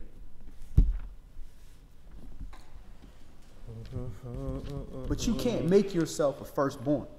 People want that honor and want to try to make themselves the firstborn. You can't. But even in a carnal sense, you have a spiritual firstborn as well. Because Reuben was the carnal firstborn, but Yahweh said, nah, we gonna make Levi kind of be the firstborn. We gonna make Yehuda, be like a firstborn as far as honor and preeminence. Reuben, we don't really hear too much about Reubenites. We messed that up. Revelation chapter 1. The revelation of Yahshua Mashiach, which Elohim gave unto him to show unto his servants things which must shortly come to pass, and he sent and signified it by his angel unto his servant Yohanan. And this is how you know you dealing with Yah's time, because this is shortly come to pass. Man, this is thousands of years ago this was said. It still ain't come to pass, all these things. It's just a blip on the radar to Yahweh. And all the things that had to come into play in order for this time of the end. You had to have that takeover of the Catholic Church. You had to have a nation that's going to be like the disciplinarian nation of the children of Israel. Like, it all had to shortly come into place, and it's like a string of like three things to happen to bring us to the time that we're in now. But it took, like you said, like thousands of years. But it was like, get the Catholic Church, get the nations to come under one head, and it's taken a while, but it's all happened. It's like the second hand on the clock. Like, it's gonna take a while to go right around, but whatever happens, you can't push it back. If the sun is coming up this much, none of y'all go put your sun below the horizon. It's coming up. And interesting about concept of time with Yah, when we say, like in half hour I'm getting off work, we looking at that clock because we waiting for that half hour to happen. Almost like we want to make sure that it comes so we can be up out of here. Yahweh say something about his mouth. He's not waiting on nothing. It's already done. Our concept of time is we waiting for it to happen. It's already done in his mind. So everything is short to him because whatever he said, it's gonna come to pass. It's already happened. He's already seen it happen. It's done. While we sitting waiting on it to catch up. And that's why he can say things like, shortly come to pass. Yah. Verse 2, who bear record of the word of Elohim and of the testimony of Yahshua Mashiach and of all things that he saw. Blessed is he that reads and that hear the words of this prophecy and keep those things which are written therein, for the time is at hand. Yohanan to the 7 assemblies which are in Asia, grace be unto you, and peace from him which is, and which was, and which is to come, and from the 7 spirits which are before his throne. And from Yahshua Mashiach, who is the faithful witness, and the first begotten of the dead, and the prince of the kings of the earth, unto him that loved us, and washed us from our sins in his own blood, and has made us kings and priests unto Elohim and his Father, to him be glory and dominion forever and ever. Amen. So what are those 7 spirits that are before the throne? 7 eyes of Yah that go throughout the earth. Mm-hmm. And what are those spirits, though? What he said in Isaiah about the spirits that should be upon his servant of like understanding and knowledge and judgment and mercy. Right, because he is on the throne, Yahshua. So those 7 spirits. Go ahead. Verse 7. Behold, he comes with clouds, and every eye shall see him, and they also which pierced him, and all kindreds of the earth shall wail because of him. Even so, amen. I am Alpha and Omega, the beginning and the ending, says Yahweh, which is, and which was, and which is to come, the Almighty. I, Yohanan, who also am your brother and companion in tribulation and in the kingdom and patience of Yeshua Mashiach, was in the isle which is called Patmos for the word of Elohim and for the testimony of Yeshua Mashiach. I was in the spirit on Yahweh's day, and heard behind me a great voice as of a trumpet, saying, I am Alpha and Omega, the first and the last. And what you see, write in a book, and send it unto the 7 assemblies which are in Asia, unto Ephesus, and unto Smyrna, and unto Pergamos, and unto Thyatira, and unto Sardis, and unto Philadelphia, and unto Laodicea. All right, so who's speaking here? Yeshua. Yahshua is speaking here. So it's very important that we understand who's speaking here. Go ahead.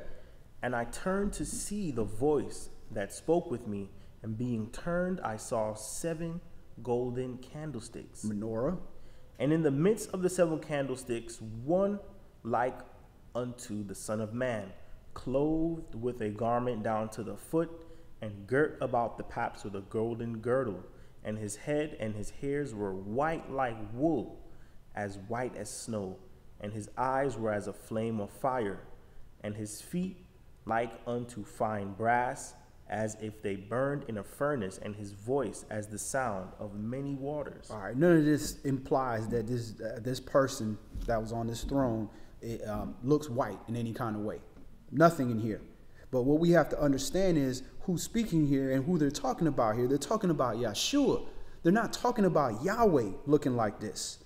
And this is what people think. People think that they're talking about Yahweh. This is what Yahweh looks like. No. Yahweh is an invisible Elohim. When he gave an image, he gave it to his son. Go ahead. Verse 16. And he had in his right hand 7 stars, and out of his mouth went a sharp 2-edged sword, and his countenance was as the sun shines in his strength. And this word goes out of his mouth. This is a sharp 2-edged sword because it cuts you going out and cuts you going in, and it cuts the person that's giving it as well. And when I saw him, I fell at his feet as dead. And he laid his right hand upon me, saying unto me, Fear not, I am the first and the last. I am he that lives and was dead, and behold, I am alive forevermore. Amen.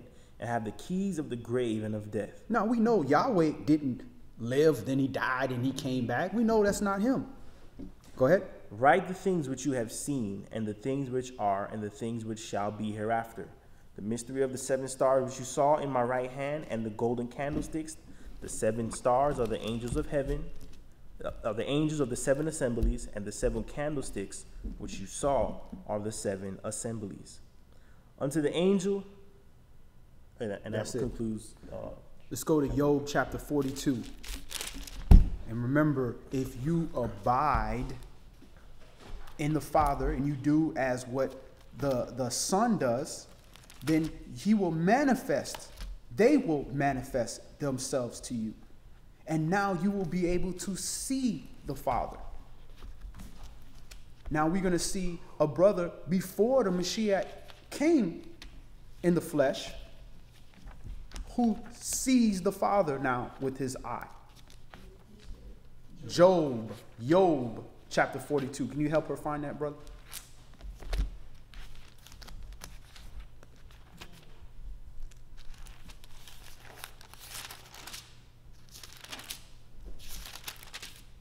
For everybody that's saying they seeing the Father or they understand the Father or seen the Father, ain't nobody sitting here talking about they done seen some man.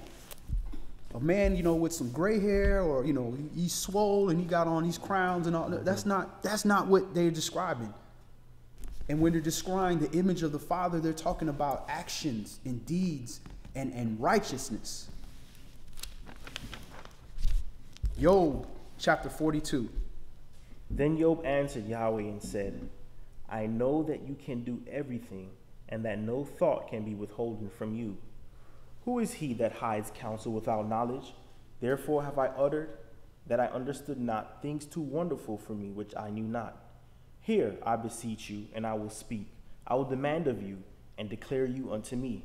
I have heard of you by the hearing of the ear, but now my eye sees you. All right. So I have heard of you by the hearing of the ear. So I've heard your commandments. I've heard of who you are, Yahweh Elohim.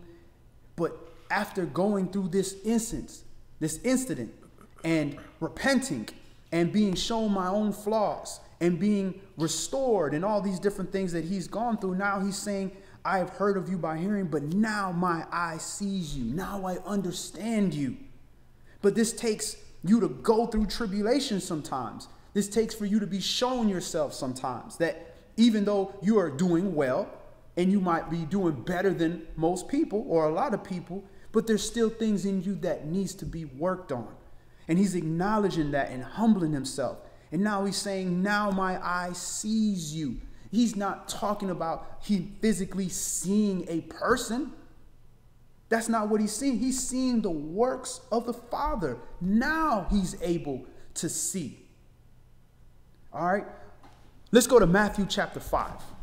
Just wanted to read that real quick. Matthew chapter 5.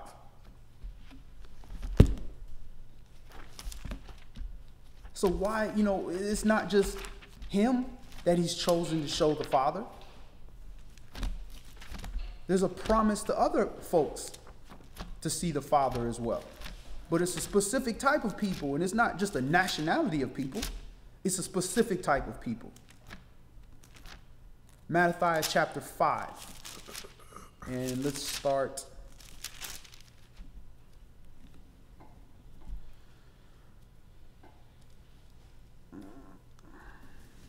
Start that at verse 1. And seeing, let's wait for Mama to get there. Matthew chapter 5.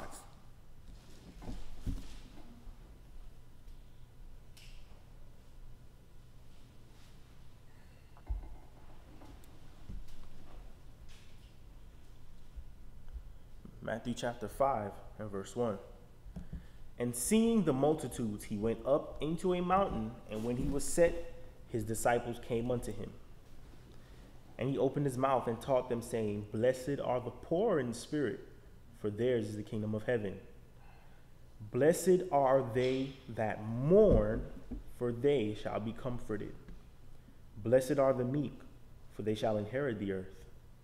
Blessed are they which do hunger and thirst after righteousness, for they shall be filled. Blessed are the merciful, for they shall obtain mercy. Blessed are the pure in heart, for they shall see Elohim. All right. So blessed are the pure in heart, for they shall see Elohim. Your heart is wicked. The only way your heart is going to be purified is to allow these commandments in, to allow this regeneration of your brain. Those are the people that are going to see Elohim, because in doing that, there's going to be action. There's going to be certain works being done. And when those works are being done, the results If you reap righteousness, you're going to reap a righteous reward. Now you're seeing the Father. You're seeing the reward. You're seeing the show of righteousness for Yahweh to get his glory, for the world to see this. Those are the people that are going to see Elohim. Those that are pure in heart. We can stop there. Let's go to Yohanan chapter 6. John chapter 6.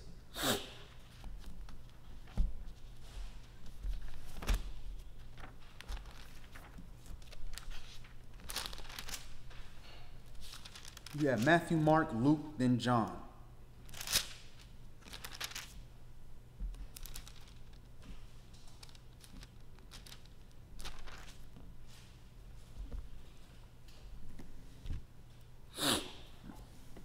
Yohanan chapter 6 and verse 1. We're going to start this at verse 22.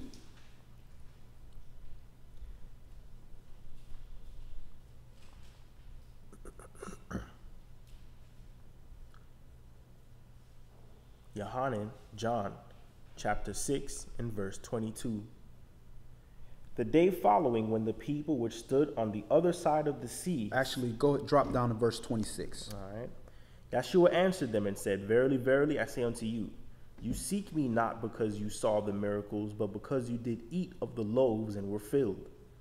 Labor not for the meat which perishes, but for that meat which endures unto everlasting life, which the Son of Man shall give unto you, for him has Yahweh the Father sealed.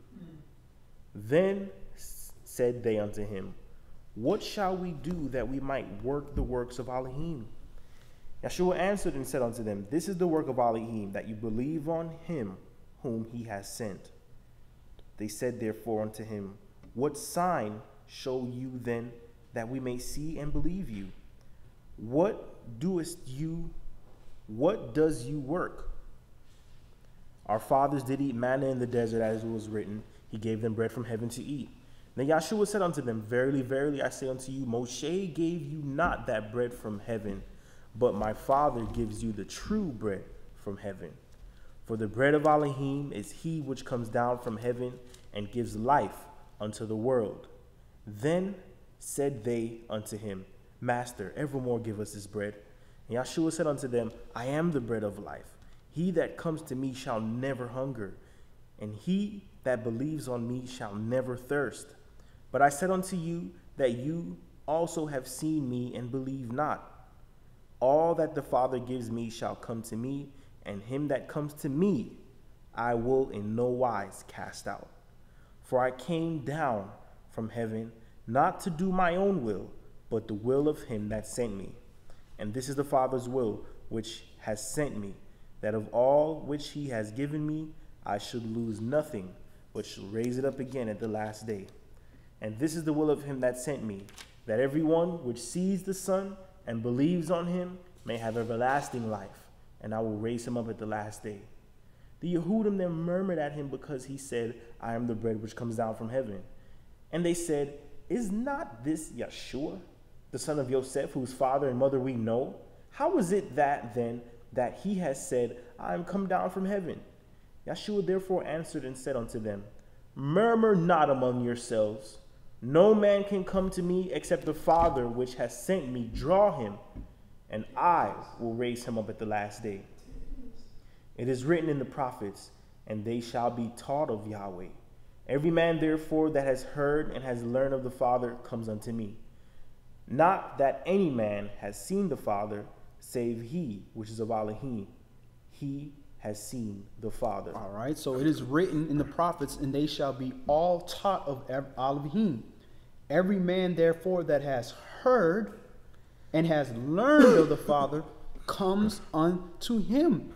When you learn of Yahweh and you know of Yahweh, the first thing you come to is this word. That's who he is. He is the word in flesh. So when you come to this word, you cannot deny Yeshua HaMashiach, because he's in the whole volume of the book. But if you are trying to come to a physical image of a man, you can be easily turned away with scriptures, because you're coming to an image of a man. That's not what he was asking for. He's saying, come to this word. And I only came because I am in the beginning with my Father. I was a spirit just like him. I was invisible. But I manifested myself into this image so you can copy and emulate how your image walks with the Spirit. Go ahead. Verse 47. Verily, verily, I say unto you, he that believes on me has everlasting life. I am that bread of life. All right. So verse 46, not that any man have seen the Father, except he which is of Elohim. He has seen the Father. So Yeshua was of Yahweh. He saw the Father. We become of Yahweh, which makes us pure of heart, which means we come to this word through the Son, through the Spirit of Yahshua, then we will see the Father. All right, let's go to the conclusion. Let's go to Matthew chapter 24. We have to become pure in heart.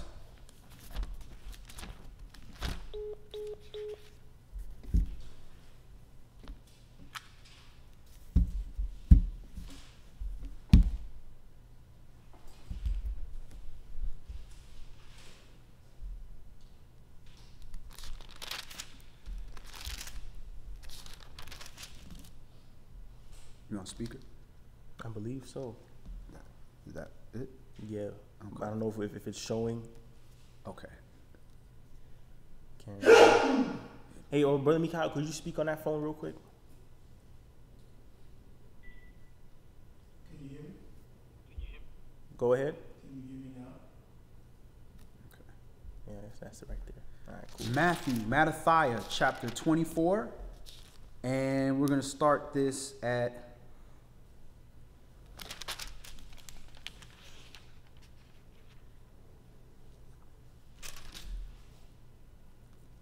let's start this at verse 1. All right. And we're going to go through verse 31. And Yeshua went out and departed from the temple. And his disciples came to him for to show him the buildings of the temple.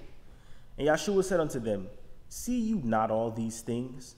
Verily I say unto you, there shall not be left here one stone upon another that shall not be thrown down. And as he sat upon the Mount of Olives, the disciples came unto him privately, saying, Tell us, when shall these things be? And what shall be the sign of your coming and of the end of the world? And Yeshua answered and said unto them, Take heed that no man deceive you. For many shall come in my name, saying, I am Mashiach, and shall deceive many. And you shall hear of wars and rumors of wars. See that you be not troubled, for all these things must come to pass, but the end is not yet. For nation shall rise against nation. It's that slow ticking of everything coming into order. For nation shall rise against nation, and kingdom against kingdom, and there shall be famines and pestilences and earthquakes in diverse places. All these are the beginning of sorrows. Then shall they deliver you up to be afflicted, and shall kill you. And you shall be hated of all nations for my name's sake. And then shall many be offended, and shall betray one another, and shall hate one another. And many false prophets shall rise, and shall deceive many. And because iniquity shall abound, the love of many shall wax cold. But he that shall endure unto the end, the same shall be saved. And this good news of the kingdom shall be preached in all the world for a witness unto all nations, and then shall the end come. When you therefore shall see the abomination of desolation spoken of by Daniel the prophet stand in the holy place, whoso reads, let him understand. Then let them which be in Judea flee into the mountains. Let him which is on the housetop not come down to take anything out of his house. Neither let him which is in the field return back to get his clothes.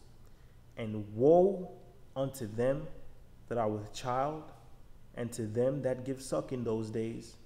But pray that your flight be not in the winter on the Shabbat day. All right, so many of us, because we're enduring and we know we have to endure until the end, we want that process to come quick. We want this stuff to happen now. But what about the people that are with child and giving suck in those days.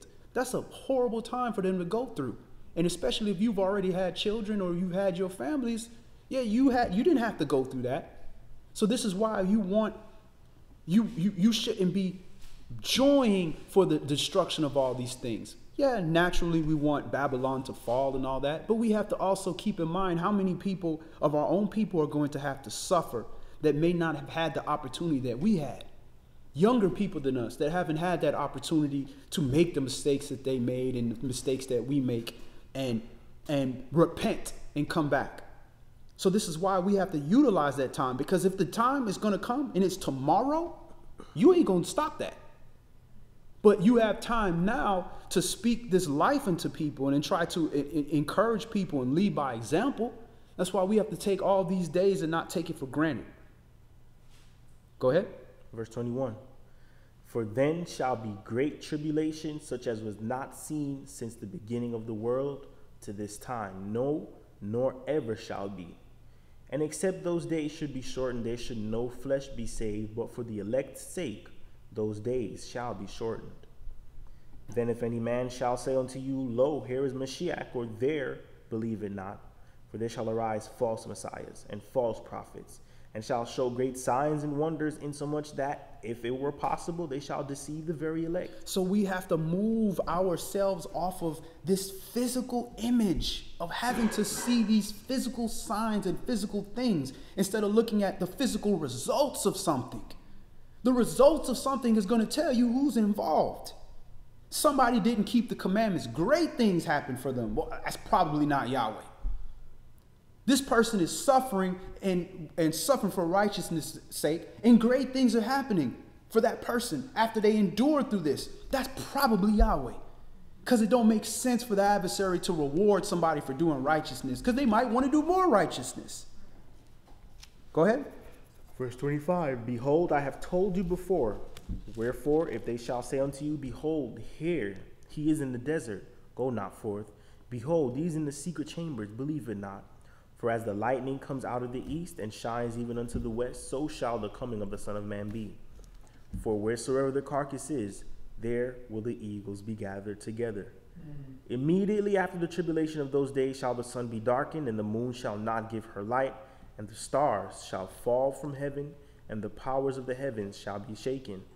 And then shall appear the sign of the Son of Man in heaven. And then shall all the tribes of the earth mourn, and they shall see the Son of Man coming in the clouds of heaven with power and great glory. And he shall send his angels with a great sound of a trumpet, and they shall gather together his elect from the four winds, from one end of heaven to the other. Now learn a parable of the fig tree. When his branches get tender and puts forth leaves, you know that summer is near. So likewise you, when you shall see all these things, know that it is near, even at the doors. Verily I say unto you, this generation shall not pass till all these things be fulfilled. Heaven and earth shall pass away, but my words shall not pass away. But of that day and hour knows no man, no, not the angels of heaven, but my Father only. But as the days of Noah were, so shall the coming of the Son of Man be. For as in the days that were before the flood, they were eating and drinking, marrying and giving in marriage, until the day that Noah entered into the ark. So it's no different for us that, while man was preparing for the Messiah for Yahweh to judge, his judgment to come, people are still having fun, living life, doing all type of things. It's no different than now. So it wasn't easier back then, or it's easier now. We have to do the same thing. We have to prioritize and say, man, everybody out here partying, everybody getting ready for these big football games. But we keeping Shabbat. We missing the games. Hey, small price to pay for eternal life. Go ahead. Verse 39, and knew not until the flood came and took them all away, so shall also the coming of the Son of Man be. Then shall two be in the field, the one shall be taken and the other left. Two women shall be grinding at the mill, the one shall be taken and the other left. Watch therefore, for you know not what hour your master does come. But know this, that if the good man of the house had known in what watch the thief would come, he would have watched and would not have suffered his house to be broken up. Therefore, be you also ready, for in such an hour as you think not, the Son of Man comes. Who then is a faithful and wise servant, whom his master has made ruler over his household, to give them meat in due season? Blessed is that servant whom his master, when he comes, shall find so doing. All right, so we'll end right there. We want to keep in mind that we already have the technology and movies and holograms and all these different things to show us whatever image we want to see.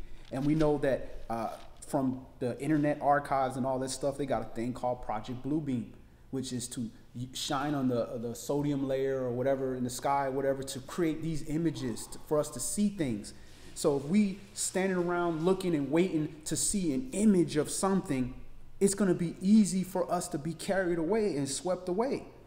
So we have to understand a better image of the Father is something, not a physical image, but in the results of something, in the ways, his Shem, how to know the Father, how we treat each other, how we keep these commandments, how we are in relation to this earth. All these different things all make up the image, because whatever that is, he is that. I am that I am. So let's not get caught in these idols, in these physical things that we see with our eye, because we can't see the wind, but we know it's there because we see the results of it. So we have to train ourselves to look at things from that perspective, and less on, oh, I see this big mighty thing coming, or this big, the moon done turned red, that means Yahweh's coming, or this, that, and the other. And pay attention to those things. Put it as a grain of salt, but train yourself to see the true image of the Father, and make sure that when you look in the mirror, you're seeing that same image of the Father through your deeds and through your words and how you relate to his children in the other nations. So that's all we're going to do today. Any last questions or comments before we close in prayer? All right. All brothers remove their head coverings.